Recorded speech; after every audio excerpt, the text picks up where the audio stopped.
Welcome to hit TV Telugu. నేను లుంబిని బూచల. ఇప్పుడు next cricket మ్యాచ్కి సంబంధించింది most important and interesting thing. England టూర్కి మన ఇండియన్ టెస్ట్ టీమ్ అనేది అనౌన్స్మెంట్ జరిగింది. అండ్ దాంతోపాటు ఐపీఎల్ రీస్టార్ట్ అయిన తర్వాత కూడా మంచి ఫ్లోతో కంటిన్యూ అయిపోతుంది కదా. సో నెక్స్ట్ ప్లే ఆఫ్స్ ఉండబోతున్నాయి. అండ్ ఈ మొత్తం సరౌండింగ్స్ చూసుకుంటే కనుక మొత్తం క్రికెట్కి సంబంధించి ఎక్కువగా మనకు ఈ అట్మాస్ఫియర్ కనిపిస్తుంది. అండ్ ఈ అనాలిసిస్ అనేది క్లియర్గా మనకు చెప్పడానికి వీ హ్యావ్ క్రిక్ chat with Venkatesh garu. So మనతో పాటు ఉన్నారు. అండ్ అనాలిసిస్ ఏంటో ఆయన మాటలోనే తెలుసుకుందాం. Hello sir, how are you? I'm very good Lumbini.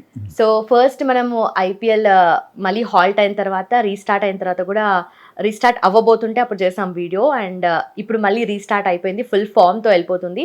And first IPL గురించి మాట్లాడదాం సార్, దెన్ ఆఫ్టర్ మనము టెస్ట్ గురించి. సో ఫస్ట్ ఐపీఎల్ చూసుకుంటే పంజాబ్ కానీ అలాగే ఆర్సీబీ, జీటీ అండ్ ఇప్పుడు ఈ టాప్లో ఉన్న టీమ్స్ చూసుకుంటే ప్లే ఆఫ్స్కి వెళ్తున్నాయి. అండ్ నెక్స్ట్ కూడా ఎలా ఉండబోతుంది పర్ఫార్మెన్స్ అంటారు?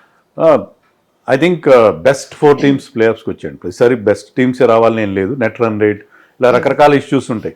కానీ ఈసారి ఈ 4 టీమ్స్ కూడా, ఇప్పుడు పంజాబ్ కానీ ఆర్సీబీ, జీటీ అండ్ ముంబై, ఈ 4 టీమ్స్ కూడా మొదటి నుంచి చాలా బాగా పర్ఫామ్ చేస్తూ వచ్చారు. అదే ఇప్పుడు కూడా కంటిన్యూ అయింది. సో వాళ్ళు మోస్ట్ డిజర్వింగ్. మిగతా టీమ్స్తో కొన్ని టీమ్స్ ఇప్పుడు Lucknow super Giants, Delhi Capitals, వాళ్ళు కొన్ని లోపాలు కనిపించిన వరుస పరాజయాలు కూడా వాళ్ళకి ఎదురైనాయి. ఈ టీమ్స్ మాత్రం కన్సిస్టెంట్గా ఆడుతూ వచ్చారు. అటు బ్యాటింగ్లో, బౌలింగ్లో మోస్ట్ ఆఫ్ ది బేసెస్ కవర్డ్గా ఉన్నాయి టీమ్స్. అందుకనే ఐ థింక్ ఈ 4 టీమ్స్ ప్లే ఆఫ్స్కి రావడం విషయంలో ఎవరికి అలాంటి అభ్యంతరం ఉండే అవకాశం లేదు. ముఖ్యంగా ఆర్సీబీ, పంజాబ్ లాంటి టీమ్స్ ఇంతవరకు ఒక్కసారి కూడా టైటిల్ గెలవలేదు. సో ఆ టీమ్స్ ప్లే ఆఫ్స్కి రావడంతో ఏంటంటే వాళ్ళ అభిమానుల్లో చాలా హోప్స్ క్రియేట్ అయినాయి. ఎందుకంటే ఫస్ట్ టైం టైటిల్ గెలిస్తే బాగుంటుంది. ఈవెన్ న్యూట్రల్ అబ్జర్వర్స్ కూడా అనుకునేది ఏంటంటే పీపుల్ లైక్ మీ, ఇంతవరకు టైటిల్ గెలవని టీమ్స్ గెలిస్తే బాగుంటుంది. ఎందుకంటే ఇప్పుడు ముంబై 5 సార్లు గెలిచింది, చెన్నై 5 సార్లు, కోల్కతా 3 సార్లు. ఇట్లా కాకుండా ఏంటంటే మనకి ఒక లెవెల్ ప్లేయింగ్ ఫీల్డ్ ఉండాలి. అన్ని టీమ్స్ గెలవాలి, అన్ని టీమ్స్ కూడా ఆ టైటిల్ సాధించే ఒక అవకాశం ఉంది. ముఖ్యంగా ఆర్సీబీ లాంటి టీం, వాళ్ళకున్న ఫ్యాన్ బేస్, వాళ్ళు ఎప్పటి నుంచో ఎదురు చూస్తున్నారు. ఆర్సీబీకి ఇఫ్ ఐఎమ్ నాట్ రాంగ్ వాళ్ళకున్న ఫ్యాన్ బేస్ ఎవరికి లేదు. ఎందుకంటే లాయల్ ఫ్యాన్ బేస్. ఎందుకంటే ఇంతవరకు ఒక్కసారి కూడా టైటిల్ గెలవని టీంకి అంత లాయల్ ఫ్యాన్ బేస్ ఉండడం అనేది మనం ఎప్పుడు చూడలేదు. సో వాళ్ళకి ఈసారి చాలా హోప్స్ ఉన్నాయి. అలాగే పంజాబ్ కూడా గతంలో చాలా పూర్ పర్ఫార్మెన్స్ వాళ్ళకి. 11 years తర్వాత వాళ్ళు ప్లే ఆఫ్స్కి వస్తున్నారు. సో లాంగ్ గ్యాప్ తర్వాత వస్తున్నారు పంజాబ్. సో ఈ 2 టీమ్స్కి కొంత sentimental attachment neutral observers feel అవుతున్నారు. ఓకే. సో ఈ టాప్ 3లో ఉన్న టీమ్స్తో పాటు మనకు ముంబై ఇండియన్స్ కూడా ఉంది. అయితే ముంబై ఇండియన్స్ ఎక్కువగా దాంట్లో సూర్యకుమార్ యాదవ్ కానీ ఎక్కువగా పర్ఫామ్ చేస్తున్నాడు. అండ్ తన మీదే బేస్ చేసుకొని ఎక్కువగా టీం ఇప్పటి వరకు కూడా ప్లే ఆఫ్స్ వరకు వస్తుంది కదా. సో నెక్స్ట్ పర్ఫార్మెన్స్ పుంజుకుంటే కనుక మళ్ళీ వినే ఛాన్సెస్ తక్కువ కదా. సో ఎలా ఉండబోతుంది అంటే ముంబైకి ప్రాబ్లం ఏంటంటే ప్లే ఆఫ్స్కి వచ్చేసరికి వాళ్ళు కీ ప్లేయర్స్ మిస్ అవుతున్నారు. ర్యాన్ రికల్టన్, విల్ జాక్స్ లాంటి వాళ్ళు. సూర్యకుమార్ అంత కన్సిస్టెంట్గా కాకపోయినా వాళ్ళు కూడా పర్ఫామ్ చేశారు. సో వాళ్ళిద్దరిని మిస్ అవుతారు. రోహిత్ శర్మ కూడా మిడిల్ టోర్నమెంట్లో కొన్ని మంచి నాక్స్ ఆడడం చూసాం. మళ్ళీ అతని ఫామ్ కొద్దిగా డౌన్ అయింది. ఇంకా మీకు తిలక్ వర్మ కూడా ఈ మధ్యకాలంలో అసలు ఏమాత్రం కాన్ఫిడెంట్గా లేదు. Only Naman is doing well down the line, అతను మాత్రం బ్యాటింగ్ చేస్తున్నాడు. బౌలింగ్ బాగుంది వాళ్ళకి. ఎందుకంటే బౌలింగ్లో Bumrah is world class bowler. దాంట్లో బుమ్రాతో పాటు మీకు శాంట్నర్ కానీ, ట్రెంట్ బోల్ట్, వీళ్ళందరూ కూడా బాగానే బౌలింగ్ చేస్తున్నారు. సో ముంబైకి మొదట్లో ఉన్నంత ఇన్విన్సిబుల్గా కనబడట్లేదు. ముంబై కొంచెం ప్రాబ్లం కనిపిస్తుంది. మీరు అన్నట్టు సూర్యకుమార్ మీద ఎక్కువ డిపెండ్ అవుతున్నారు. బట్ సూర్యకుమార్తో పాటు మిగతా వాళ్ళు కూడా కంట్రిబ్యూట్ చేయాలి. కేవలం ఒక్క ప్లేయర్ బాగా ఆడినంత మాత్రాన మీరు గెలవాలి. ఎందుకంటే మీరు చూడండి, ఆరెంజ్ క్యాప్, పర్పుల్ క్యాప్ ఏ టీంకి వస్తాయో వాళ్ళు టైటిల్ గెలవరు. టైటిల్ గెలిచేది వేరే వాళ్ళు గెలుస్తారు. సో మీకు team performance, team as a unit బాగా పర్ఫామ్ చేయాలి. అది చాలా ఇంపార్టెంట్. ఓకే. అయితే రోహిత్ శర్మ కూడా అంటే ఏజ్ పరంగానే అలా ఏజ్ ఫ్యాక్టరీ అనుకోవచ్చు. ఎందుకంటే లాస్ట్ సీజన్లో చూసాం, అంతకుముందు చూసాం పర్ఫార్మెన్స్. సో ఇప్పుడు కూడా మళ్ళీ కంబ్యాక్ ఇస్తాడా అనుకున్నప్పుడు కూడా ఇట్ డిడ్ంట్ హ్యాపెన్. అంటే ఏజ్ అని అనను నేను. ఇన్ఫ్యాక్ట్ రోహిత్ శర్మ మొదట్లో డక్కన్ చార్జర్స్కి ఆడినప్పుడు బాగా ఆడాడు. కానీ ఐపీఎల్లో అతని పర్ఫార్మెన్స్ అంటే ఫిగర్స్ ప్రకారం, నంబర్స్ ప్రకారం చూస్తే ఎప్పుడు కూడా గొప్పగా లేదు. ఈ నెవర్ వన్ ఆరెంజ్ క్యాప్ లాంటిది ఎప్పుడు గెలవలేదు. 500+ రన్స్ చేయడం కూడా అతను ఎప్పుడు 1-2 సార్లు తప్ప చేసినట్లేదు. అతను ఏంటంటే కొన్ని కీలకమైన ఇన్నింగ్స్ ఆడతాడు. ముఖ్యంగా ఫైనల్స్ అలాంటి ఇంపార్టెంట్ మ్యాచెస్లో బాగా ఆడతాడని ఒక ఫీలింగ్ ఉంది. సో రోహిత్ శర్మ ఫామ్ విషయంలో నాకైతే పెద్ద బెంగ ఏం లేదు. ఫిట్నెస్ అంటారా, ఫిట్నెస్ అతను ఇంపాక్ట్ ప్లేయర్గా ఆడుతున్నాడు. Most of the time fielding కూడా చేయట్లేదు. బ్యాటింగ్ చేస్తున్నాడు. బ్యాటింగ్ చేయడం, రన్నింగ్ బిట్వీన్ ఆ మాత్రం ఫిట్నెస్ అయితే ఉన్నది. మనం ఏంటంటే ఫార్మాట్స్ విషయంలో కన్ఫ్యూజ్ అవుతున్నాం. టెస్ట్ మ్యాచ్లో ఫెయిల్ అయ్యాడు, అక్కడ ఫెయిల్ అయ్యాడు, ఇక్కడ ఫెయిల్. కానీ మనం ఈవెన్ ఛాంపియన్స్ ట్రోఫీలో కూడా చూసాం. ఛాంపియన్స్ ట్రోఫీలో మొత్తం బాగా ఆడిపోయిన, ఫైనల్లో ఈ ప్లేడ్ ఏ వండర్ఫుల్ నాక్, చాలా ఇంపార్టెంట్ నాక్ ఆడాడు. సో అలాంటి ఇంపార్టెంట్ మ్యాచెస్లో రోహిత్ శర్మ కాంట్రిబ్యూట్ చేస్తాడు కాబట్టి అతని ఫామ్ విషయంలో పెద్దగా బెంగపడాల్సిన అవసరం లేదు. And coming to Bumrah sir, so match ఏదైనా కూడా తన పర్ఫార్మెన్స్ మాత్రం ఎప్పుడూ డిసప్పాయింట్ చేయకుండా, ఇప్పుడు టెస్ట్ క్రికెట్లో కూడా తనే లీడ్ కదా. సో ఇవన్నీ చూసుకుంటే బూమ్రా పర్ఫార్మెన్స్ కానీ తన ఫిట్నెస్ కానీ ఏ లెవెల్లో ఉందంటారు? బుమ్రా ఇప్పుడు is in the form of his life అండి. ఏ ఫార్మాట్లో అయినా బుమ్రా వేసే ఆ కోట్ ఆఫ్ ఓవర్స్ అది ఏ టీంకైనా చాలా ఇంపార్టెంట్. ఈవెన్ మనం ముంబై ఇండియన్స్ కూడా చూస్తున్నాం, బుమ్రా నుంచి ఒక ఎక్స్ట్రాడినరీ పర్ఫార్మెన్స్ చూస్తున్నాం. అయితే ఏంటంటే బుమ్రాతో పాటు మిగతా బౌలర్స్ కూడా బాగా బౌలింగ్ చేయాలి. అలా కాకపోతే ఏం చేస్తారంటే టీమ్స్ ఏం చేస్తారంటే బుమ్రా 4 ఓవర్లు జాగ్రత్తగా ఆడుకుంటారు. అతని ఓవర్లో ఎలాంటి రిస్క్ తీసుకోకుండా జస్ట్ తక్కువ రన్స్, ఒక 10-15 రన్స్ లేదా 20 రన్స్ మాత్రం, సింగిల్స్ మాత్రం తీసి అతన్ని they will play him out. So ఆ మిగతా ఓవర్లో వాళ్ళు రన్స్ చేస్తారు. అలా కాకుండా మిగతా బౌలర్స్ కూడా అదే రకమైన టైట్ బౌలింగ్ చేసి మిగతా బౌలర్స్ కూడా ఇబ్బంది పెడితే అది ముంబైకి కలిసి వస్తుంది. అంతేగాని ఒక్క బౌలర్ బాగా వేస్తే ఏంటంటే ఆ బౌలర్ని చాలా జాగ్రత్తగా ఆడుకుని మిగతా 4 బౌలర్స్ని టార్గెట్ చేయడం చేస్తారు. అందుకని బుమ్రా ఒక్కడ బౌలింగ్ వేస్తే సరిపోదు, మిగతా వాళ్ళు కూడా కంట్రిబ్యూట్ చేయాలి. Okay. And also Rishabh Pant గురించి మాట్లాడితే హైయెస్ట్ తీసుకున్నారు అండ్ హైయెస్ట్ పెయిడ్ క్రికెటర్ ఇప్పుడు మనకు ఐపీఎల్లో. అండ్ ఎల్ఎస్జీ మళ్ళీ రిటైన్ చేసుకునే ఛాన్సెస్ ఉంటాయి తన పర్ఫార్మెన్స్ని బేస్ చేసుకొని చూస్తే? అంటే ఎల్ఎస్జీ ట్రాక్ రికార్డ్ బాగాలేదండి. ఎందుకంటే వాళ్ళు గొప్ప గొప్ప ప్లేయర్స్ని వాళ్ళు ఇన్సల్ట్ చేసిన సందర్భాలు ఉన్నాయి గతంలో. ఎందుకంటే ధోనీని వాళ్ళు ఇంతకుముందు రైజింగ్ పుణె సూపర్ జెయింట్స్లో ఉన్నప్పుడు ధోని లాంటి ప్లేయర్ క్యాప్టెన్సీ సరిగ్గా ఒక సీజన్ ఆడిన, 2 సీజన్లో ఒక సీజన్లో అతను వాళ్ళ పర్ఫార్మెన్స్ బాగాలేదు, ధోనీని రీప్లేస్ చేశారు. ధోని అంటేనే క్యాప్టెన్సీ కోసమే ధోనీని ఆడిస్తారు. Dhoni is known for his captaincy, కానీ ధోనీని రప్పించి స్టీవ్ స్మిత్ క్యాప్టెన్సీ ఇచ్చారు. సో అలా ధోనీని ఇన్సల్ట్ చేశారు. తర్వాత లాస్ట్ సీజన్లో మనం కేఎల్ రాహుల్ లాంటి ఒక టాప్ క్లాస్ ప్లేయర్ని పబ్లిక్గా ఎలా ఇన్సల్ట్ చేశాడు వాళ్ళ ఓనర్ సంజీవ్ గోయంకా అనేది కూడా అందరూ చూశారు. సో వాళ్ళకి ఏంటంటే వాళ్ళు ప్లేయర్ రెప్యుటేషన్, అంటే రెప్యుటేషన్ అనేది ఇంపార్టెంట్ కాదు, బట్ ఒక స్థాయి ప్లేయర్స్కి ఇవ్వాల్సిన గౌరవం ఇవ్వాలి, అది ఇవ్వని పరిస్థితి మనకు అనిపించింది. So 27 crores is definitely very very high figure. ఆ హై ఫిగర్ ఇచ్చినప్పుడే వాళ్ళు ఆలోచించాలి. ఎందుకంటే ఈ ప్రైస్ ట్యాగ్ ప్రెషర్ అనేది అందరి మీద ఉంటుంది. ఈసారి నాట్ ఓన్లీ రిషబ్ పంత్ ఒక్కడే ఫెయిల్ కాలేదు, మీకు వెంకటేష్ అయ్యర్ కూడా 23 crores అందుకు వెళ్ళాడు, అతను ఫెయిల్ అయ్యాడు. Even to lesser extent Klaasen కూడా 20s 30s చేశాడు, మొన్న ఒక సెంచరీ చేసాడు మినహాయిస్తే. క్లాసన్ కూడా 23 crores. అంటే పెద్ద అమౌంట్స్ ఎవరికైతే ఇస్తారో వాళ్ళు అంత బాగా పర్ఫామ్ చేయకపోవడం అనేది, ఎందుకంటే వాళ్ళకి ప్రైస్ ట్యాగ్ ప్రెషర్ ఉంటుంది. ఇప్పుడు రిషబ్ పంత్ విషయంలో మనం చూసుకుంటే అతనికి ప్రతి మ్యాచ్కి 2 కోట్ల పైగా వస్తున్నట్టు లెక్క. ఆడే 14 మ్యాచ్లకి ఈజ్ గెటింగ్ 27 crores, అంటే ఆల్మోస్ట్ 2 crores per మ్యాచ్ వస్తుంది అతనికి. సో అలాంటి సిచ్యుయేషన్లో అతను ఆ ప్రైస్ ట్యాగ్ ప్రెషర్ ఫీల్ అయినట్టుగా అనిపిస్తుంది. సో అది మనం చెప్పలేం వాళ్ళ మేనేజ్మెంట్ ఎలా థింక్ చేస్తుంది అనేది చెప్పలేము. ఎందుకంటే they need a captain and they need a figure. అంటే ఇప్పుడు మీకు not only on the field, of the field కూడా ఒక టీంకి ఒక బ్రాండ్ ఇమేజ్ కావాలి. రిషబ్ పంత్కి ఆ బ్రాండ్ ఇమేజ్ ఉంది. ఒకవేళ రిషబ్ పంత్ కనుక ఇప్పుడు మనం ఇంగ్లాండ్ టెస్ట్ సిరీస్కి వెళ్తున్నాం, అక్కడ టెస్ట్లో అతను చాలా బాగా ఆడతాడు, అది అతని బెస్ట్ ఫార్మాట్. అక్కడ బాగా ఆడి అతని బ్రాండ్ వాల్యూ పెరిగింది అనుకోండి, so at least for his brand value అతను రిటైన్ చేసుకుంటారు. అది ఉంటుంది. అది మనం ఇప్పుడేం చెప్పలేము, ఎందుకంటే నెక్స్ట్ మినీ ఆక్షన్ చాలా టైం ఉంది. ఈ లోపల వాళ్ళు రిషబ్ పంత్ పరిస్థితి ఏంటి, టెస్ట్ మ్యాచ్లో సక్సెస్ అయితే ఎలా ఉంటాడు, అవన్నీ ఆలోచించి వాళ్ళు డెసిషన్ తీసుకుని అంత ఈజీగా రిషబ్ పంత్ లాంటి ఇంపార్టెంట్ ప్లేయర్ని వాళ్ళు వదిలేస్తారని నేను అనుకోను. Okay. And coming to CSK sir, so IPL హిస్టరీలోనే చూస్తే సిఎస్కే లాస్ట్లో ఉండడము this the first time. And అంటే ఎక్కడ ఇంతవరకు ల్యాకింగ్ ఉంది అంటారు? అంటే సిఎస్కే వాళ్ళు ఇప్పుడు లేటెస్ట్ ట్రెండ్ ఏముందంటే ఐపీఎల్లో మీకు 200 అనేది ప్రతి టీం 200+ స్కోర్ రన్స్ చేస్తున్నారు. సో వాళ్ళు 200ని ఏం చేస్తున్నారు, ఇదివరకేంటంటే 180 170 చేస్తే మనకు సరిపోతుంది అనుకున్నారు. సో ఆ బిగ్ హిట్టింగ్ ఒకప్పుడు 130 strike rate 140 strike rate was okay. ఇప్పుడు అలా కాదు. ఇప్పుడు చాలామంది players they are going up to 180 190 200 ఆ లెవెల్లో they are striking. And power ప్లేలో కూడా దే ఆర్ స్కోరింగ్ 60 కాదు 80 90 రన్స్ కూడా చేస్తున్నారు. సో ఐపీఎల్ డైనమిక్స్ కంప్లీట్గా చేంజ్ అయిపోయినాయి. సో అని చెన్నై ఆ విధంగా ప్రిపేర్ కాలేదు. వాళ్ళు ఏమనుకున్నారంటే మా దగ్గర స్లో వికెట్స్ ఉంటాయి, మేము చిన్న స్కోర్లు చేసినా గెలుస్తాము, స్పిన్నర్స్ ఉంటే సరిపోతుంది అని చెప్పి చాలా ఓవర్ కాన్ఫిడెంట్గా వెళ్ళారు. So they have not picked a side according to the modern requirement తగిన టీంను వాళ్ళు పిక్ చేయలేదు. దానివల్ల వాళ్ళకి ప్రధాన లోపం వచ్చింది. అయితే మీరు చూడండి, వాళ్ళు రీప్లేస్మెంట్స్ చేసినప్పుడు they have taken some big hitters like Dewald Brevis కానీ ఆయుష్ మాత్రే, ఉర్విల్ పటేల్ వీళ్ళందరూ కూడా చాలా మంచి బిగ్ హిట్టింగ్ చేస్తారు. వాళ్ళు వచ్చిన తర్వాత టీం కొన్ని విజయాలు కూడా సాధించడం చూసాము. వాళ్ళు ఏంటంటే వాళ్ళు ఆ రకమైన ఒక అగ్రెసివ్ మోడ్లో ఆడుతున్నారు.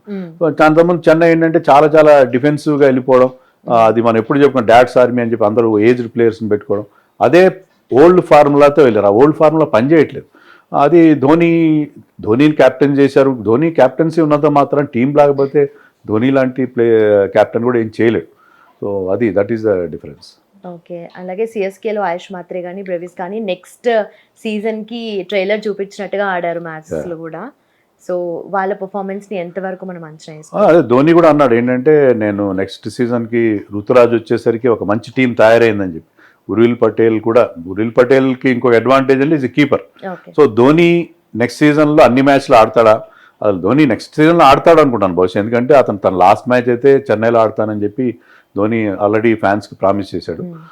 సో లాస్ట్ మ్యాచ్ చెన్నైలో ఆడి అన్ని మ్యాచ్లు ఆడకుండా అతను తప్పుకోవడానికి కూడా అవకాశం ఉంటుంది. ఒకవేళ తన పర్ఫార్మెన్స్ బాగాలేకపోతే తప్పుకోవడానికి కూడా అవకాశం. ఉర్విల్ పటేల్ కీపర్ కాబట్టి కీపర్ ఉండే అవకాశం కూడా ఉంటుంది. డెవన్ కాన్వే కూడా ఉన్న టీంలో. సో ఇప్పుడు టీం కొద్దిగా సెట్ అయింది, చాలా వరకు సెట్ అయింది. ఇంకా కొన్ని చిన్న చిన్న మార్పులు చేసుకోవాలి. ఇంకా పేస్ బౌలింగ్లో కూడా కొంత ఎడిషన్స్ కావాలి వాళ్ళకి. సో చివరికి వచ్చేసరికి ఆ టీం కొద్దిగా సెట్ అయినట్టుగా ఉంది. So I think next season వాళ్ళకి ఇలాంటి పర్ఫార్మెన్స్ అయితే ఉండదు. Definitely they will do. Ruturaj కూడా టీంలో జాయిన్ అవుతాడు కాబట్టి Ruturaj is a very very good player.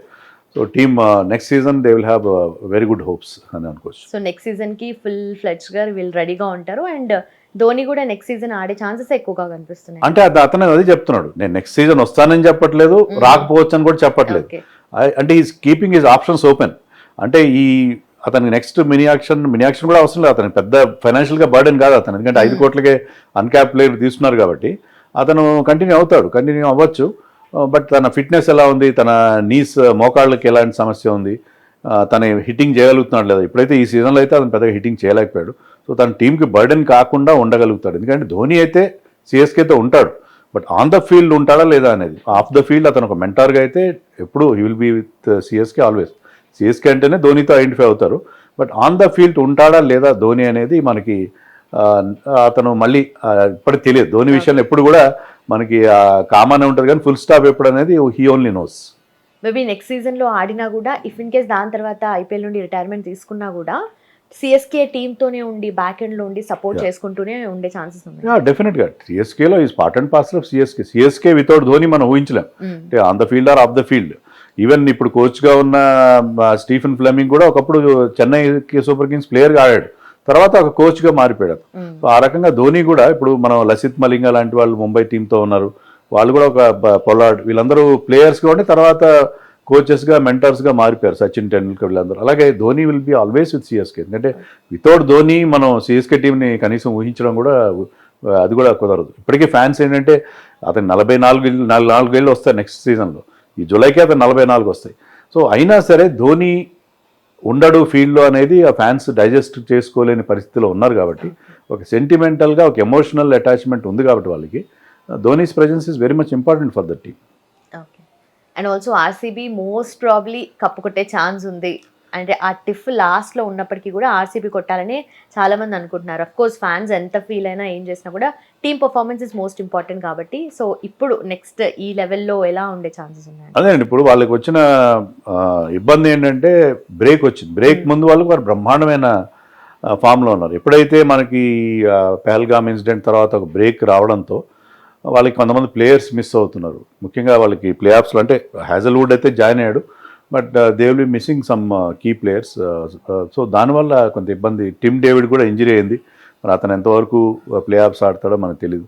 So వాళ్ళకి కీలకమైన ప్లేయర్స్ కొంతమంది మిస్ అయ్యే ప్రమాదం. ఈవెన్ దేవదత్ పడిక్కల్ లాంటి ప్లేయర్ కూడా చాలా మంచి పర్ఫార్మెన్స్ ఇచ్చాడు, అతనైతే ruled out for the season. So ఇలాంటి లాస్ట్కి వచ్చేసరికి కొన్ని ఇబ్బందులు ఏర్పడ్డాయి, బట్ అవన్నీ ఓవర్కమ్ కావాలి వాళ్ళు. ఎందుకంటే కప్ కొట్టాలి అని ఇంతవరకు ఇంత బాగా పర్ఫామ్ చేసిన వాళ్ళు ఈ రిమైనింగ్ మ్యాచెస్లో కూడా బాగా ఆడితే ఈసారి వాళ్ళు ఇంత ఇంప్రెసివ్గా ఎప్పుడు ఆడలేదు. వాళ్ళు గతంలో వాళ్ళు ప్లే ఆఫ్స్కి వెళ్తూనే ఉన్నారు రెగ్యులర్గా, బట్ ఎప్పుడు ఎలిమినేటర్ ఆడుతున్నారు అన్నమాట. వాళ్ళు ఎప్పుడు కూడా అంత ఏదో అట్లా చాలా నేరోగా వాళ్ళు ప్లే ఆఫ్స్ చేరుకోవడం, ఎలిమినేటర్లో ఫెయిల్ అయ్యి లేకపోతే క్వాలిఫైర్ టు ఓడిపోయి వెనక్కి వచ్చేయడం, అంతవరకే మనం చూస్తాం. కానీ ఈసారి ఆ ఫ్యాన్స్కి చాలా హోప్స్ క్రియేట్ అయినాయి. సో సో ఈసారి they have got a very good chance. వాళ్ళకి తెలుస్తారని ఎవరు చెప్పలేము మనం. వీ కెనాట్ సే దట్, ఎందుకంటే ఇప్పుడు ప్లే ఆఫ్స్కి వచ్చిన 4 టీమ్స్ కూడా చాలా స్ట్రాంగ్గా ఉన్నాయి. So it could be anybody's cup. ఇప్పుడు కూడా మనం చెప్పలేం. ఆ రోజు టాస్ కానీ, ఆ రోజు ఒక ప్లేయర్ ఆడే తీరు కానీ, ఇవన్నీ కూడా చాలా ఇంపార్టెంట్ రోల్ ప్లే చేస్తాయి. So RCB has a very good chance, fair chance అని మనం చెప్పలేం, అది మాత్రం చెప్పగలం. ఓకే, మేబీ ఆ రీస్టార్ట్ తర్వాత ఇంకా మొమెంటం పిక్ చేసుకుంది అని అనుకోవచ్చు ఆర్సీబీ. ఎవరు కూడా చేసుకోలేదండి. ఆ రీస్టార్ట్ తర్వాత మనం చూస్తున్న ట్రెండ్ ఏంటంటే, ఏ టీమ్స్ అయితే ఎలిమినేట్ అయిపోయినాయో వాళ్ళు క్వాలిఫై అయిన టీమ్స్ని ఓడించడం అనేది మనం చూసాం. So RCB is doing well, but అదే ఇలాంటి చిన్న చిన్న ఇబ్బందులన్నింటినీ కూడా వాళ్ళు ఓవర్కమ్ కావాలి. దానికి విరాట్ కోహ్లీ చాలా కీ రోల్ ప్లే చేయాలి. ఎందుకంటే అతను ఉన్నాడు కాబట్టి అతను బైండింగ్ ఫ్యాక్టర్. అతను కనుక టీంలో నిలబడితే డెఫినెట్గా అతను నుంచి ఒక ఇన్స్పిరేషనల్ పర్ఫార్మెన్స్ వస్తే దాని ఆధారంగా వాళ్ళు కప్ కొట్టే అవకాశం ఉంటుంది. Okay, and coming to Gujarat Titans sir, so team performance ఎలా ఉండబోతుంది అండ్ నెక్స్ట్ ఈ ఐపీఎల్ సీజన్లో ప్లే ఆఫ్స్కి రీచ్ అయ్యాను almost next performances? Gujarat Titans బాగా పర్ఫామ్ చేయాలి ఈ ఐపీఎల్లోని మనం ఎందుకు కోరుకుంటున్నాం అంటే, as a lover of Indian cricket, అది శుభ్మన్ గిల్ క్యాప్టెన్గా ఉన్నాడు ఆ టీం. శుభ్మన్ గిల్ ఇక్కడ టైటిల్ కొట్టినా లేకపోతే ఫైనల్కి వెళ్ళినా మనకి అతను క్యాప్టెన్గా ఒక మంచి ఒక విన్నింగ్ నోట్లో కనుక మనం ఇంగ్లాండ్ టూర్కి వెళ్తే, ఎందుకంటే ఫ్యూచర్ ఇండియా క్యాప్టెన్గా ఒక పాజిటివ్ వైబ్స్ అతనితో ఉంటాయి. అందుకని అతను వాళ్ళ టీం బాగా పర్ఫామ్ చేయాలని మనం కోరుకుంటాం. కానీ వాళ్ళ టీం కూడా ప్రాబ్లమ్స్ ఉన్నాయి, ఎందుకంటే they depend mostly on Gill and Sai Kishore, Sai Sudarshan రాదు. సో వాళ్ళిద్దరు బ్యాటింగ్ మీద ఎక్కువ. బట్లర్ కూడా చాలా బాగా బ్యాటింగ్ చేశాడు, బట్ బట్లర్ ప్లే ఆఫ్స్లో అతను ఉండట్లేదు. సో అతన్ని డెఫినెట్గా మిస్ అవుతారు. ఆ తర్వాత వాళ్ళు అడపాదడప మంచి నాక్స్ ఆడారు, స్టెఫెన్ రదర్ఫర్డ్ కానీ షారుఖ్ ఖాన్ కానీ, బట్ ఓవరాల్గా వాళ్ళకి అంత ఎఫెక్టివ్ పర్ఫార్మెన్స్ రాలేదు మిడిల్ ఆర్డర్ నుంచి. ప్లస్ వాళ్ళకి బౌలింగ్లో Rashid Khan is having the worst season. Rashid Khan ఒక 10-15 సీజన్స్ నుంచి ఆడుతున్నాడు. ఎస్ఆర్హెచ్కి ఆడినా, గుజరాత్కి ఆడినా చాలా మంచి పర్ఫార్మెన్స్ ఇస్తూ వచ్చేవాడు. కానీ అతను గ్రాఫ్ పూర్తిగా పడిపోయింది ఈ సీజన్లో. చాలా పూర్ పర్ఫార్మెన్స్ రషీద్ ఖాన్ నుంచి చూసాం. అది కూడా వాళ్ళకి బర్డెన్గా మారింది. అలాగే సిరాజ్ కూడా మొదట్లో పవర్ ప్లేలో బాగా వికెట్స్ తీశాడు, కానీ ఆఫ్ లేట్ సిరాజ్ కూడా కాస్త అతని ఫామ్ కూడా కాస్త డౌన్ అయింది. సో ఐ థింక్ చివరికి వచ్చేసరికి కొన్ని ప్రాబ్లమ్స్ కనిపిస్తున్నాయి వాళ్ళ టీంలో. But Gill and Sai Sudharsan perform చేస్తున్నంత వరకు, because they are having a wonderful season. ఇద్దరు కూడా 600+ రన్స్ చేశారు. ఒకే టీం నుంచి ఇద్దరు 600+ రన్స్ చేయడం అనేది చాలా అరుదైన విషయం. సో అలాంటి సిచ్యుయేషన్లో they are doing an very good job. But ఒకరిద్దరి మీద ఆధారపడితే మీ టీం కొద్దిగా ఇబ్బంది పడే పరిస్థితి ఉంది. Prasidh Krishna also is doing very well as a bowler, but Sai Kishore is doing well. But otherwise కొంచెం ఆ టీం కొన్ని ప్రాబ్లమ్స్ కనిపిస్తున్నాయి. ఓకే, అండ్ ఆల్సో 11 yearsగా ప్లే ఆఫ్స్కి వెళ్ళని పంజాబ్ కింగ్స్ని ఇప్పుడు శ్రేయస్ అయ్యర్ తీసుకెళ్లారు. అండ్ తన పర్ఫార్మెన్స్ ఎలా ప్లస్ అయింది అంటారు? Good that you are saying Shreyas Iyer. ఎందుకంటే లాస్ట్ ఇయర్ కేకేఆర్కి అతను టైటిల్ గెలిపించి పెట్టినప్పుడు అందరూ కూడా గౌతమ్ గంభీర్కి క్రెడిట్ ఇచ్చారు. బహుశా ఆ కారణంగానే శ్రేయస్ అయ్యర్ బయటకు వచ్చాడు. ఇక్కడ కూడా అతను they are having a very good coach, చాలా ఎక్స్ట్రాడినరీ కోచ్ అతను, రికీ పాంటింగ్. కానీ ఇక్కడ బహుశా అతను ఫారినర్ కావడమో లేకపోతే అతను ఫీల్డ్లో ఎక్కువ కనబడ్డా అతను. సో దానివల్ల అతను క్రెడిట్ ఇవ్వకుండా అందరూ శ్రేయస్ అయ్యర్కి క్రెడిట్ ఇస్తున్నారు. Yes, Shreyas Iyer is very good captain. ఎందుకంటే అతను 2 సార్లు ఢిల్లీ క్యాపిటల్స్ని ప్లే ఆఫ్స్కి తీసుకెళ్లాడు. తర్వాత కేకేఆర్కి టైటిల్ గెలిపించి పెట్టాడు. ఇప్పుడు వీళ్ళని కూడా 11 ఏళ్ల లాంగ్ గ్యాప్ తర్వాత అతను వాళ్ళని ప్లే ఆఫ్స్కి తీసుకెళ్లాడు. సో అతని క్యాప్టెన్సీ కానీ ఆ టీంలో అన్క్యాప్ ప్లేయర్స్ చాలా బాగా ఆడుతున్నారు. వాళ్ళ ఓపెనర్స్ కొత్తగా వచ్చిన ప్రియాన్ షారియే కానీ, ప్రభ్ సిమ్రన్ సింగ్, ఇంకా బౌలర్స్లో హర్ప్రీత్ బ్రార్ కానీ. సో వాళ్ళు ఎక్కువగా ఫారిన్ ప్లేయర్స్ మీద డిపెండ్ కావట్లేదు. హర్షదీప్ సింగ్, చహల్ లాంటి Indian bowlers, even Nehal Wadhera, వాళ్ళ క్యాప్టెన్ శ్రేయస్ అయ్యర్. సో వాళ్ళు ఎక్కువగా ఇండియన్ కోర్ని నమ్ముకున్న, Indian core is doing well. మీరు ముంబై టైటిల్ గెలిచినా, చెన్నై గెలిచినా దానికి ప్రధాన కారణం ఏంటంటే వాళ్ళ ఇండియన్ కోర్ చాలా స్ట్రాంగ్గా ఉండేది. సో వీళ్ళ కూడా ఇండియన్ కోర్ స్ట్రాంగ్గా ఉంది. అండ్ బ్యాటింగ్లో దే ఆర్ వెరీ గుడ్, బౌలింగ్లో కూడా they are doing good job. So I think Harshdeep Singh కూడా చాలా బాగా బౌలింగ్ చేస్తారు. This team is very very impressive. ఈసారి వాళ్ళు అదే మనం అనుకున్నట్టుగా ఆర్సీబీ కానీ పంజాబ్ 2 ఫైనల్కి రావాలి. ఈ రెండిట్లో ఒక టీం టైటిల్ గెలవాలనేది ఐడియల్ సిచ్యుయేషన్. బట్ మనం అనుకున్నట్టుగా జరగదు కదా అన్నిసార్లు. Okay, and coming to test sir, so England టూర్కి స్క్వాడ్ రెడీ అయిపోయింది. అండ్ ఫస్ట్ శుభ్మన్ గిల్ గురించి మాట్లాడితే, అండ్ ఆల్మోస్ట్ టీం అంతా కూడా యంగ్ టీం మనకు కనిపిస్తుంది, సీనియర్స్ ఎవ్వరూ లేరు. అండ్ శుభ్మన్ గిల్ ఎలా హ్యాండిల్ చేయగలుగుతారు? అదేనండి, అది ఎందుకంటే ఐపీఎల్ టీంని లీడ్ చేయడం ఒక ఎత్తు, అతనికి డొమెస్టిక్లో కూడా పెద్ద క్యాప్టెన్సీ అనుభవం లేదు. బట్ అతనికి మనకి చీఫ్ సెలెక్టర్ వాళ్ళు చెప్తున్నారు ఫీడ్బ్యాక్ తీసుకున్నారు అతను డ్రెస్సింగ్ రూమ్లో ఎలా ఉంటాడు, మిగతా ప్లేయర్స్తో ఎలా ఉంటాడు అనేది, ఆ మ్యాన్ మేనేజ్మెంట్ అనేది చాలా ఇంపార్టెంట్. మీకు ఎంత క్రికెటింగ్ నాలెడ్జ్ ఉంది, మీరు తీసుకున్న డెసిషన్స్ ఎలా ఉంటాయి, లీడర్షిప్ క్వాలిటీస్ ఉన్నాయి, వీటికంటే కూడా ఇండియన్ టీంలో మ్యాన్ మేనేజ్మెంట్ చాలా ముఖ్యం. ఎందుకంటే ఇండియన్ టీంలో ప్రతి ఒక్కడు కూడా సూపర్ స్టార్, వాడికి బ్రహ్మాండమైన ఫాలోయింగ్ ఉంటుంది. ఎంత చిన్న ప్లేయర్, ఇప్పుడు వైభవ్ సూర్యవంశీ కూడా విపరీతమైన సోషల్ మీడియా ఫాలోయింగ్ ఉంటుంది. సో వాళ్ళు తెలియకుండానే వాళ్ళు సూపర్ హీరోస్ అయిపోతారు, సూపర్ స్టార్స్ అయిపోతారు. సో అలాంటి సూపర్ స్టార్స్ని ప్రాపర్గా హ్యాండిల్ చేయగలిగే ప్లేయర్ ఉండాలి. అందుకే మీరు చూస్తే Hardik Pandya is a very good captain, కానీ అతను ఇండియన్ క్యాప్టెన్సీ రేస్లో ఎందుకు లేడంటే అతని హ్యాండ్లింగ్ ఆఫ్ ప్లేయర్స్, మిగతా ప్లేయర్స్ అతను వ్యవహరించే తీరు అది సరిగ్గా లేదని చెప్పి సెలెక్టర్స్ అతన్ని పూర్తిగా ఏ ఫార్మాట్లో కూడా క్యాప్టెన్సీ నుంచి పక్కన పెట్టేశారు. సో ఆ రకంగా చూస్తే శుభ్మన్ గిల్ చాలా బ్యాలెన్స్డ్గా ఉంటాడు, చాలా కూల్గా ఉంటాడు. అది మన టీమ్ మేనేజ్మెంట్ కూడా చెప్తుంది అంటే అతని ఫీడ్బ్యాక్ అతని విషయంలో చాలా బాగుంది. సో ఐ థింక్ ఇది రైట్ డెసిషన్. అతను క్యాప్టెన్సీ ఇవ్వడం విషయంలో అది పాపులర్ చాయిస్ కాదు, చాలా మంది అన్హ్యాపీగా ఉన్నారు. ఎందుకంటే మన ఆస్ట్రేలియా టూర్లో వెళ్ళినప్పుడు అతను 3 టెస్టులు ఆడాడు, 2 టెస్టులు అతను ఆడించలేదు. సో అతని ప్లేస్ గ్యారంటీ లేదు టీంలో. సో క్యాప్టెన్ ఎలా ఉండాలి, అతని ప్లేస్ గ్యారంటీ ఉండాలి. కానీ ఏంటంటే అతనుకున్న టాలెంట్ విషయంలో ఎవరికి సందేహం లేదు. అతను బ్రహ్మాండమైన టాలెంట్ ఉంది, youngster 25 years of age. So అతని టాలెంట్ని నమ్ముకుని అతనికి అవకాశం ఇచ్చారు. మీకు బుమ్రాని ఎందుకు క్యాప్టెన్ చేయలేదంటే బుమ్రా 3 టెస్టులు మాత్రమే ఆడే అవకాశం ఉందని చెప్తున్నారు. 3 టెస్టులు ఆడే వాళ్ళని క్యాప్టెన్సీ ఎలా ఇస్తారు? క్యాప్టెన్ అనేవాడు కంటిన్యూస్గా ఈజ్ ఏ రెగ్యులర్ ఫీచర్గా ఉండాలి. తర్వాత నెక్స్ట్ సిరీస్కి బుమ్రా ఉంటారో లేదు మనకు తెలియదు. అతను ఇంజరీ తిరగబడుతుందా లేకపోతే అతను రెస్ట్ కావాలా? సో అలాంటి క్వశ్చన్ మార్క్ ఉండే వాళ్ళని క్యాప్టెన్ చేయరు. అలాగే రిషబ్ పంత్ విషయానికి వస్తే మనం అనుకున్న ఈ బ్యాలెన్స్ కానీ లేకపోతే ప్లేయర్స్తో అతను వ్యవహరించే తీరు కానీ ఆ విషయంలో రిషబ్ పంత్కి ఎక్కువ మార్కులు పడినట్టుగా లేదు. But still is a candidate. ఎందుకంటే అతను టెస్ట్ మ్యాచ్లో ఇప్పుడు ఉన్న వాళ్ళు అతనే పర్మనెంట్గా ఉండేవాడు, డెఫినెట్లీ అవర్ బెస్ట్ ప్లేయర్ ఇప్పుడున్న దీంట్లో. సో అందుకని శుభ్మన్ గిల్ విషయంలో సెలెక్షన్ చేశారు. అది ఇంకా తప్పనిసరి పరిస్థితి. ఇప్పుడున్న పరిస్థితిలో Shubman Gill is the right candidate. So అది దృష్టిలో పెట్టి ఫ్యాన్స్ చాలామంది ఇప్పటికి కూడా శుభ్మన్ గిల్ ఇండియా క్యాప్టెన్ అనే విషయంలో ఎవరు కూడా రాజీ పడట్లేదు. They are not accepting actually. But మనం ఏంటంటే ఇవన్నీ ఫ్యాక్టర్స్ దృష్టిలో పెట్టుకోవాలి. మిగతా వాళ్ళందరినీ ఎలిమినేట్ చేస్తే మనకి అక్కడ శుభ్మన్ గిల్ ఒక్కడే మిగులుతాడు. ఓకే. సో అంటే డెఫినెట్లీ ఫస్ట్ ఇలాంటి ఒకటి మనం ఇంగ్లాండ్లో ఎప్పుడు పెద్ద గొప్పగా ఆడలేదు. ఇంగ్లాండ్లో అక్కడ కండిషన్స్ డిఫరెంట్గా ఉంటాయి, బాల్ స్వింగ్ అవుతుంది. వాళ్ళకి అలవాటు అక్కడ ఆడడం, అక్కడ ఆ కండిషన్స్ ఆడడం. అది ఇంగ్లాండ్ ఓడించడం అంత ఈజీ కాదు. అది మీకు అది రోహిత్ శర్మ కెప్టెన్ ఉన్నా, ధోని ఉన్నా, విరాట్ కోహ్లీ ఉన్నా అక్కడ కూడా మనకి ఇబ్బందులే ఉంటాయి. ఈవెన్ లాస్ట్ టైం కూడా మనం డ్రా చేసుకొచ్చాం, 2-2తో డ్రా అయింది అక్కడ. సో ఇంగ్లాండ్లో ఓడించడం అంత ఈజీ ఏం కాదు. సో అందుకని we cannot expect miracles from this side. అందులో young side, inexperience side. So వీళ్ళు గొప్పగా పర్ఫామ్ చేస్తారని మనకి ఎలాంటి ఎక్స్పెక్టేషన్ ఉంది. అయితే ఒకసారి ఏమవుతాయంటే ఇలాంటి ఎక్స్పెక్టేషన్స్ లేనప్పుడు మనకి రిజల్ట్స్ బాగా వస్తాయి. ఫర్ ఎగ్జాంపుల్ మనం 2020-21లో ఆస్ట్రేలియా వెళ్ళాం. అప్పుడు విరాట్ కోహ్లీ ఆ సిరీస్లో ఫస్ట్ టెస్ట్ తప్ప మిగతా టెస్ట్లు ఆడలేదు. రోహిత్ శర్మ 2 టెస్ట్లు ఆడాడు. మనకి చాలా ఇన్ఎక్స్పీరియన్స్ సైడ్. దాంట్లో ఒక లాస్ట్ టెస్ట్ మ్యాచ్కి వచ్చేసరికి ఒక 11 ప్లేయర్స్ని ఫీల్డ్లో పెట్టడానికి మనకి ఇబ్బంది పడాల్సి వచ్చింది. అప్పుడు చాలామంది డెబ్యూ చేశారు. వాషింగ్టన్ సుందర్ ఆ సిరీస్లో డెబ్యూ చేశాడు, సిరాజ్ డెబ్యూ చేశాడు, నటరాజన్, ఇలా చాలామంది, నవదీప్ సైని, ఇలాంటి కొత్త కుర్రాళ్ళు అందరూ అంతా యంగ్ సైడ్తో వెళ్ళాం. మనం ఆస్ట్రేలియాని అలాంటి పరిస్థితుల్లో అక్కడ ఓడించవచ్చు.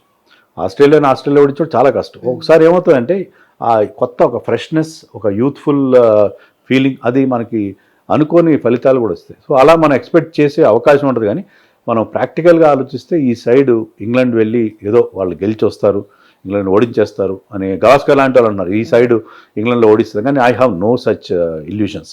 మనం అలాంటి భ్రమలేం పెట్టుకోవాల్సిన అవసరం లేదు. యంగ్ సైడ్ వాళ్ళకి కొంత టైం ఇద్దాం. మళ్ళీ మనం కొత్తగా రీబిల్డ్ చేసుకున్నప్పుడు కొంత టైం పడుతుంది. సో ఈ కొత్త టీంలో ఎవరు పనికొస్తారో ఎవరు పనికిరారు అనేదంతా మనం ఒక రీబిల్డ్ చేసుకుని ఒక 1 year వీళ్ళకి టైం ఇవ్వాలి. వీళ్ళందరూ ప్రొబేషన్లో ఉన్నారు, దే ఆర్ అండర్ ప్రొబేషన్.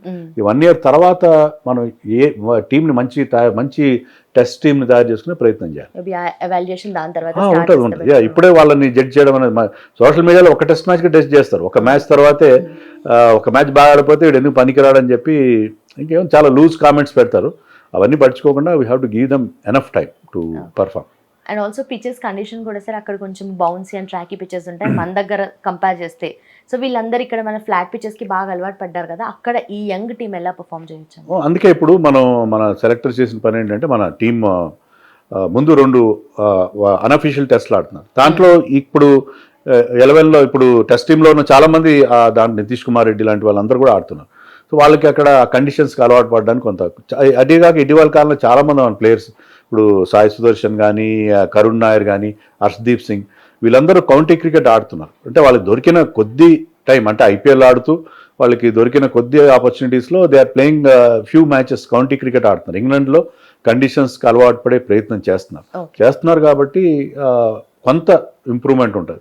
అక్కడ చెప్పలేము అక్కడ ఎట్లా ఉంటుంది అంటే, మీకు ఒకసారి చాలా ఎండ కాస్తున్నప్పుడు అయితే మీకు బ్యాటింగ్ చాలా బాగుంటుంది. సడన్ గా అక్కడ ఎప్పుడు వర్షం వస్తుందో తెలియదు, మబ్బులు గమని అనుకోండి, ball will start swinging, ball swing అవుతుంటే ఎంత గొప్ప బ్యాటింగ్ లేనప్పుడు అవుట్ అయ్యింది. సో అక్కడ చాలా ఛాన్స్ ఫ్యాక్టర్ ఎక్కువ ఉంటుంది.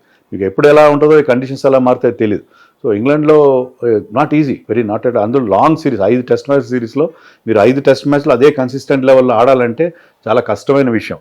బట్ ఈ టీంకి అది ఒక మంచి లెర్నింగ్ ఎక్స్పీరియన్స్గా ఉంటుందని చెప్పి మనం అనుకోవచ్చు. ఓకే, ఈ కంప్లీట్ 5 మ్యాచెస్లో అంటే ఎన్ని మ్యాచెస్ గెలిచే అవకాశాలు కనిపిస్తాయి? వెరీ డిఫికల్ట్ టు సే అండి, ఎందుకంటే ఈ కొత్త టీం ఎలా పర్ఫామ్ చేస్తుంది, వీళ్ళు ఎలా ఆడతారు, బౌలర్స్లో కూడా పెద్ద ఎక్స్పీరియన్స్ లేదు. బుమ్రాని ఎక్కువ టెస్ట్ మ్యాచ్లు ఆడు, బుమ్రా వస్తే Siraj, Prasidh Krishna, Arshdeep Singh, of course Jadeja is there, కానీ అక్కడ స్పిన్నర్స్ పెద్ద హెల్ప్ ఉండదు.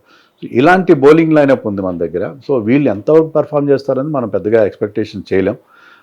ఐ థింక్ వాళ్ళు 3-1తో వాళ్ళకి ఓడిపోయినా సరే 3-1 ఒక టెస్ట్ మ్యాచ్ గెలుస్తారు, ఇంగ్లాండ్ 3 గెలుస్తే ఒక డ్రా అవుతుంది, వర్షం పడతారు ఎక్కువగా. 3-1తో వచ్చినా కూడా అది పర్వాలేదని నేను చెప్తాను, ఎందుకంటే 3-1 is not a bad result for this young team. So ఈ యంగ్ టీమ్ మీద మనకి ఎక్స్పెక్టేషన్స్ ఉండవు. సో వాళ్ళకు కూడా ఏంటంటే ప్రెషర్ ఉండదు, ఎందుకంటే వాళ్ళ గురించి మనం ఎక్స్పెక్టేషన్ పెట్టట్లేదు. ఇప్పుడు చాలామంది కామెంట్స్ ఏం చేస్తున్నారంటే, ఈ టీం చిత్తుగా 5 టెస్టులు ఓడిపోయి వస్తుంది. అటు వైట్ వాష్ లాగా అయితే జరగదు. కనీసం ఒక టెస్ట్ మ్యాచ్లో మన వాళ్ళు బాగా పర్ఫామ్ చేసి గెలుస్తారని ఎక్స్పెక్ట్ చేస్తున్నా. బట్ ఇంగ్లాండ్ డెఫినెట్గా ఈ సిరీస్లో ఫేవరెట్గా ఉంటుంది. అది మాత్రం మనం to be very realistic, to be very frank and to be very honest, we have to accept that. And Nitish Kumar రెడ్డికి మన దగ్గర ఈ హైప్ ఇంతవరకు వచ్చిందో ఐపీఎల్ సీజన్లో, ఇక్కడ హైదరాబాద్కి వచ్చి మ్యాచెస్ ఆడినప్పుడు కూడా ఫుల్ హైప్ చేశారు. అండ్ రెడ్ బాల్ ఎక్స్పీరియన్స్ అయితే తనకు లేదు కదా, సో ఈ మ్యాచ్లో తను ఎలా ఆస్ట్రేలియాలో పర్ఫామ్ చేశాడు. అతనికి ఏంటంటే, ఇప్పుడు క్రికెట్లో ఏమవుతుందంటే, ఫస్ట్ సీజన్ మీరు బాగా పర్ఫామ్ చేస్తే మీకు బ్రహ్మరథం పడతారు, ఎక్కడ పోయినా మీకు ఫ్యాన్స్ రియాక్షన్ అన్నీ ఉంటాయి. ఫస్ట్ సీజన్ చాలా బాగుంటుంది. ఫస్ట్ సీజన్లో మీరు ఏమనుకుంటారంటే, నేను ఇప్పుడు సూపర్ స్టార్ అయిపోయినాడు. సెకండ్ సీజన్ వచ్చేసరికి ఈ ఎక్స్పెక్టేషన్స్, ఈ డైవర్షన్, అంటే మీకు రకరకాల మీకు బోల్డంత మనీ వస్తుంది. సెకండ్ సీజన్ ఎప్పుడు కూడా ఏ కొత్త ప్లేయర్ కానీ చాలా చాలా డేంజర్. సో నితీష్ కుమార్ రెడ్డికి ఆ సెకండ్ సీజన్ సిండ్రోమ్ అనేది ఉంది. సో సెకండ్ సీజన్లో అతను ఐపీఎల్లో దారుణంగా ఫెయిల్ అయ్యాడు. కానీ అతను ఏంటంటే ఇప్పుడు టెస్ట్ మ్యాచ్లో, బికాజ్ ఆస్ట్రేలియాలో బాగా ఆడే సెంచరీ కూడా చేశాడు కాబట్టి టెస్ట్ మ్యాచ్లో అతనికి అవకాశం వస్తుంది మోస్ట్లీ. వచ్చినప్పుడు అతను కనుక బ్యాలెన్స్గా కొంచెం మెచ్యూర్డ్గా ఆలోచించి టెస్ట్ మ్యాచ్లో పర్ఫామ్ చేస్తే అతను ఒక లాంగ్ టర్మ్ ప్రాస్పెక్ట్ అవుతాడు. సో చాలా ఇంపార్టెంట్ ఈ సిరీస్, అతనికి మేక్ ఆర్ బ్రేక్. సో ఎందుకంటే ఇంకా యంగ్స్టర్స్ చాలామంది వస్తున్నారు టీంలోకి. శార్దుల్ ఠాకూర్ కూడా ఒక కంబ్యాక్ చేస్తున్నారు, అతను కూడా ఒక ఆల్రౌండర్గా టీంలోకి వచ్చే అవకాశం. సో ఇది చాలా make or break for Nitish Reddy ఈ సిరీస్లో బాగా పర్ఫామ్ చేయాలి. అతను ఈ ఇండియా ఏ తరఫున కూడా టెస్ట్ సిరీస్ స్టార్ట్ అవ్వకముందు 2 మ్యాచ్లు ఆడబోతున్నాడు. సో అక్కడ పర్ఫామ్ చేసి మళ్ళీ ఫామ్లోకి వస్తే I think will be doing well. Hit TV app, ఇందులో short news, live news, entertainment shows, movies, digital magazines తో పాటు మీ జిల్లా వార్తలను కూడా ఫ్రీగా చూడొచ్చు. ఇంకెందుకు ఆలస్యం, వెంటనే హిట్ టీవీ యాప్ ని డౌన్లోడ్ చేసుకుని ఫ్రీగా ఎంటర్టైన్మెంట్ పొందండి. Hit TV app, hit TV app, please download hit TV app. Hit TV app ని ఫ్రీగా డౌన్లోడ్ చేసుకుని ఎంజాయ్ చేయండి. మీకు నచ్చిన ఎంటర్టైన్మెంట్ కోసం హిట్ టీవీ యాప్ ని ఫ్రీగా డౌన్లోడ్ చేసుకుని ఎంజాయ్ చేయండి. హిట్ టీవీ యాప్ ని డౌన్లోడ్ చేసుకుని ఆస్వాదించండి, ఆశీర్వదించండి. ఇంతమంది సెలబ్రిటీలు హిట్ టీవీ యాప్ ని డౌన్లోడ్ చేసుకోండి అని చెప్తున్నారంటే ఎంత మంచి యాప్ ఆలోచించండి. అమెరికా అమెరికా అమెరికా అమెరికాలో చదవాలనుకునే వాళ్ళకి విశ్వసనీయమైన పేరు మన శౌర్య కన్సల్టెన్సీ. UK లో 1 year masters, UK లో 1 year masters, 2 years work permit up to 5 years visa. Contact Saurya Consultancy. Contact 89851 89851.